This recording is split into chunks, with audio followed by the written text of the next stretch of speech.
극한호우로 하천이 범람하거나 제방이 무너지면서 마을과 농경지가 침수되는 피해가 반복되고 있습니다. 피해 지역은 모두 자치단체가 관리하는 지방하천이랑 공통점이 있는데요. 때문에 국가하천으로 승격해 관리를 강화해야 한다는 목소리가 커지고 있습니다. 문철진 기자입니다. 지난 19일 하루 동안에만 283mm의 극한호우가 쏟아졌던 산청군. 남강지류인 양천 주변 제방 여러 곳이 동시에 무너지면서 주변 들판은 쑥대밭이 됐습니다. 하동군 옥종면에서도 덕천강 제방이 유실돼 주변 들판이 물에 잠겼습니다.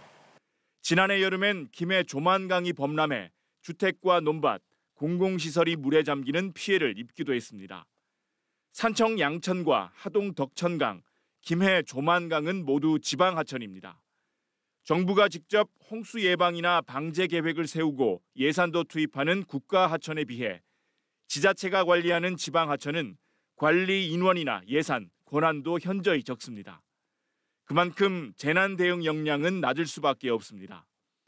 특히 지난 2020년부터 지방하천 정비 사업이 지방사업으로 이양돼 예산이 부족한 지자체가 모든 사업비 부담을 떠안고 있습니다. 실제로 경남의 지방하천 정비율은 47.5%인 반면 국가하천은 87.9%로 차이가 큽니다. 지방하천이 671곳으로 전국에서 가장 많은 경상남도는 지난 2022년부터 침수 우려가 높은 21곳을 국가하천으로 승격해 줄 것을 거듭 요구해 왔습니다. 특히 수해 피해가 컸던 양천과 덕천강, 조만강은 국가하천 지정 요건을 갖춘 곳이라 우선 승격이 필요하다는 입장입니다. 그러면 하천 관리권만 넘겨주고 하천 정비 예산을 안 넘겨주고 그러면 지방에서 더 어려운 재정에 그 하천 관리가 됩니까? 경남도 의회도 지난해 말 조만강을 국가하천으로 승격해 줄 것을 요청하는 대정부 건의문을 채택하는 등 힘을 보태고 있지만 지금까지 국가하천으로 지정된 곳은 경남도가 요청한 21곳 중 창원천을 비롯한 3곳에 불과합니다.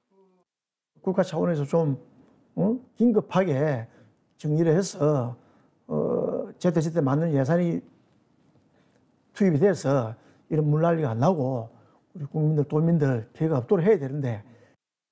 지난 21일 이재명 대통령을 비롯해 김경수 지방시대위원장과 행안부 차관 등 산청 수해 현장을 방문한 정부 인사들에게 국가하천 승격을 연이어 요청한 경상남도는 환경부 등 정부 부처를 직접 찾아 국가하천 승격에 힘을 쏟고 있습니다. MBC 뉴스 문철진입니다.